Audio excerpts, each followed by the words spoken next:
es importante tener, como dicen en cultura, el pie en dos mundos. Hay que saber estar en dos mundos a la misma vez. Y eso es Sí, difícil. Y hay personas que lo hacen con más facilidad que otras personas. Pero yo creo que eso es algo que mis padres entendieron cuando vinieron a este país, que ellos necesitaban aprender inglés y poder relacionarse, por ejemplo, en la comunidad que ellos se mudaron cuando primero llegaron. Entonces, era una comunidad que todavía era muy de afroamericana.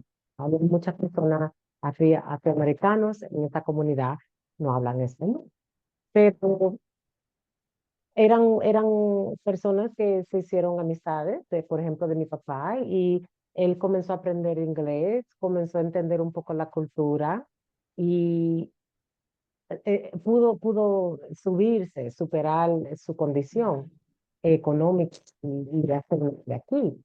Pero algo que yo creo que no podemos perder es nuestra conexión con nuestra cultura, porque la cultura mayor, la cultura que se controla, por ejemplo, en Estados Unidos, es la cultura americana. Trata de decirle a las personas inmigrantes que su cultura o tu lenguaje, tus valores, eso no funciona aquí, suéltalo. Y eso es la trauma. Cuando uno pierde algo que uno ama, es una trauma. No importa si sí. es un lápiz, si es un animalito, si es un carro, si es un trabajo, una relación o un hijo, todo eso es trauma. Y el perder su cultura, que ya uno no celebra las cosas que uno celebraba culturalmente, uno no puede hablar su lenguaje, comer la comida que uno le gusta, o convivir con personas en la forma que uno está acostumbrado. Eso es una trauma. Y ahí comienza el problema de salud mental. Es más Ujú. fácil, en mi opinión, es más fácil aprender a estar entre dos mundos y aprender una nueva cultura, pero no soltarla de uno, que soltarla de uno y pasar la trauma de perder esa parte de la identidad. Sí. Porque ahí uno está volando. Y la realidad es que no sé si es igual en Europa, pero en Estados Unidos, en mi opinión, va a los inmigrantes, es que aquí hay una comunidad de inmigrantes en la mayoría de estados y estas comunidades se, se apoyan. So, por ejemplo, no sabes inglés, pero la misma comunidad te ayuda, tú vas a poner un negocio, pues tú no sabes mucho inglés, pero vamos a comprar en tu tienda. Y las mismas personas que viven en la comunidad, que quizás no comienzan a entrar a la tienda y dicen, oh, yo me llevo bien, voy a seguir viniendo a esa tienda. Y así fue que mi papá comenzó su primera tienda. Él no hablaba mucho inglés, pero se podía defender, como Ujú, dicen, y la comunidad lo apoyó. ujú. Eh, y nosotros en los Estados Unidos, eso es lo que hacemos entre comunidades de inmigrantes. Y así es que nos hemos salvado, porque estas comunidades han podido mantener un poco de su lenguaje, de su cultura, con el apoyo de otras personas. Por ejemplo, Sí, ponen su restaurante mexicano, un restaurante dominicano, y saben que aunque nadie americano compre ahí, todos los que son latinos iban a comprar. Y eventualmente le van a hablar a los americanos y van a venir cierto. algunos también. Esa es la única manera, yo creo, de uno como salvar su salud mental cuando uno está en una cultura que no es la cultura de uno. Yo viví por 5 años en un área de los Estados Unidos que se llama Kansas. Es un estado en el centro de los Estados Unidos. Y cuando yo vivía ahí era el 2000. El presidente Obama recién había ganado la presidencia y es un estado que todavía es mayor blanco americano. No tenían en esa época nada. Tenían unas afroamericanas, pero vivían en ciertas comunidades, en ciertas ciudades, y latinas. Había un poquito de personas que estaban trabajando en feria cultural, en agricultura, pero no tenían, cuando yo me mudé para Texas, no tenían productos latinos yo no encontraba sazón, no encontraba lo que yo estaba acostumbrada. no hacían plátanos. No, que es lo que más le gusta a mí, a todos los dominicanos, les encantan los plátanos, no se compraban. No había ni una estación de radio. No, yo tenía que pagar por radio satélite en mi carro para poder escuchar. Y yo me acuerdo que yo llamaba a mi tío en Nueva York y le decía, tío Víctor, mándame CDs de música, con la música nueva que está de moda, música bachata, música reggaetón. ¿Sabes? Sí, entonces, y estamos hablando de Estados Unidos en el 2000, que eso es 14 años atrás, no es 50 años atrás, no existía. Y yo entendí que yo no iba a sobrevivir en Kansas, aunque tenía buen trabajo, tenía una casa bellísima, pues agua, tenía el perrito, la pareja, todo en mi vida parecía perfecto, pero a mí me hacía una falta mi comodidad. Y yo estaba, yo me acuerdo buscando, como buscando personas que parecían latinos para hablar con ellos en español, porque yo extrañaba mi cultura.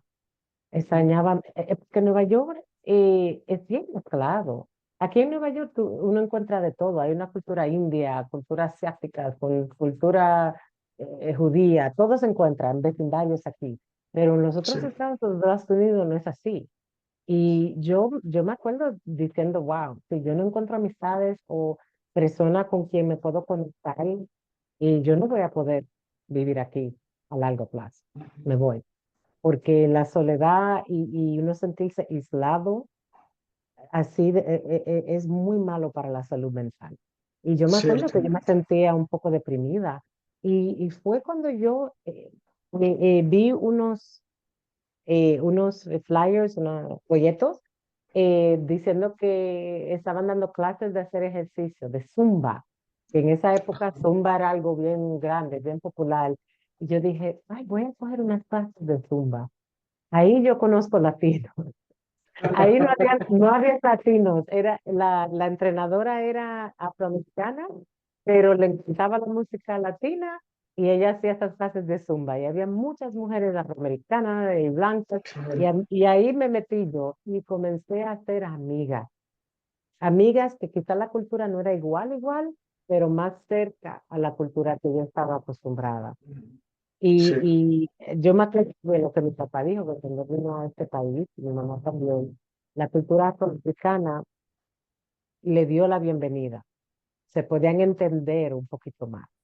Y esa fue mi experiencia también, que esta comunidad me abrieron la puerta y me invitaban, ¿sabes? Celebraban como los latinos, me decían, cocina con cultura, tráelo, ¿sabes? Sazón de carne, que son diferentes y es rico. Estaban abiertos a ese encuentro. Y eso es lo que mi deseo es que eso cambie, que en los Estados Unidos yo he visto que siempre es como esa presión que todos los inmigrantes tienen que adaptarse a hablar inglés y a la cultura americana. Realmente, la cultura americana, ¿qué es la cultura americana? Porque esa es nosotros, otra pregunta muy buena. Sí. ¿sabes? Nosotros, y yo pregunto eso, ¿qué es música americana? ¿Qué es comida americana? ¿Sabes? Hay una falta de cultura que porque uno comienza a realizar y uno dice, pero no hay un plato nacional, hamburgues, perro caliente, hot dogs, ¿qué es americano? Papitas fritas, ¿sabe qué? Uno entiende hacer americano, ¿qué es música americana? Porque aquí es una mezcla de todo, pero la presión siempre es a la cultura blanca, blanco americana. Y en Mm, los países latinos, yo siempre observo y yo digo, ok, que en los Estados Unidos el lenguaje es inglés, la constitución de los Estados Unidos está escrita en inglés, entonces, si no funciona en inglés, vamos a hablar inglés. Pero a mí no, yo voy a países latinos y yo veo personas que están enojadas porque aquí no se habla inglés. Y yo siempre digo, pero estamos en un país latino, la constitución está escrita en español, aquí se come comida hispana, se baila música hispana. ¿sabes? Tú no puedes venir a la República Dominicana y querer que te estemos tocando música pop y hamburgers y cosas así, cuando eso no es la cultura de nosotros. Sí, sabe que es como un deseo de imponer. Ujú. Eso es lo que yo digo. Uno, cuando yo fui a Francia, yo entendí que en Francia yo iba a comer comida francés y hablar francés. Y lo Sí. hablo horrible. Pero yo entendía eso. Yo no fui a Francia esperando me iban a hablar en inglés o en español, o que yo iba a Ujú. comer papitas y hamburguesas. Yo esperaba comida francés, lenguaje francés, cultura francés. Y uno tiene que acordarse de eso, que uno tiene que adaptarse quizá a la cultura donde uno está, pero no soltar nuestra cultura. Ujú. Porque Eso esa es muy cultura nos importante. protege nuestra salud mental. Sabes, en los últimos meses he estado trabajando con un pequeño círculo de mujeres, algunos hombres también, con el tema de cambio y transición. En nuestra vida siempre hay cambios y transiciones todo el tiempo. Y ahora en nuestra sociedad, globalmente, hay cambios estructurales muy grandes, ¿no? De economía, tecnología, salud, clima, gobiernos. Siempre andamos en cambios y transiciones. Y cada vez que hay un cambio, una transición, es normal que haya ambigüedad, que algunas cosas no se vean muy claramente, que no se pueda predecir el futuro, que haya un sentimiento de incertidumbre. Y por eso se genera una ansiedad, una tensión muy particular. Y manejar esa tensión, esa ansiedad y navegar esos cambios, adaptarse, es muy importante. Entonces, cuando vienes de una comunidad o de una cultura a una nueva, hay un cambio, una transición, tienes que abrir espacio adicional. Es como engrandecer tu corazón para recibir algo nuevo, en vez de reemplazar tu corazón, hacer un corazón más grande. ¿Me Me entiendes? encanta ese ejemplo. Sí. Sí.